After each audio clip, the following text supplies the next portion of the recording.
नमस्कार मंडळी. ड्रॅगन फ्रूटचे मोठ्या प्रमाणात उत्पादन घ्यायचे आहे का? तर मग सगळ्यात आवश्यक गोष्ट आहे ती म्हणजे कॅनोपी मॅनेजमेंट.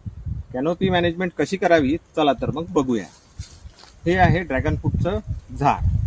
याच्यामध्ये पोलला लागून असलेली ही सगळ्यात जी मेन शाखा आहे, मेन स्टेम आहे, याला येणाऱ्या रिंगच्या खाली याला येणाऱ्या जास्तीच्या फांद्या ह्या सगळ्यात पहिले कट करून घ्यायच्या या प्रकारे.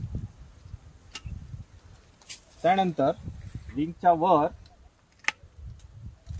वर मेन शाखा गेल्यानंतर प्रत्येक ब्रांचला ह्या जास्तीत जास्त 3 फांद्या ठेवाव्या. जास्त फांद्या ठेवू नये, कारण की जास्त फांद्या झाल्या तर हवा खेळती राहत नाही, त्यामुळे बुरशीचा प्रादुर्भाव वाढतो. आणि फांद्या कमी केल्या की प्रत्येक फांदीला सूर्यप्रकाश हा भरपूर प्रमाणात मिळून फुलांची संख्या वाढते आणि परिणामी फळांची संख्या वाढते आणि आपल्या उत्पादनात मोठ्या प्रमाणात वाढ होते. ही होती आजची गोष्ट, छोटी पण कामाची मोठी. चला तर मग परत भेटूया पुढील भागामध्ये.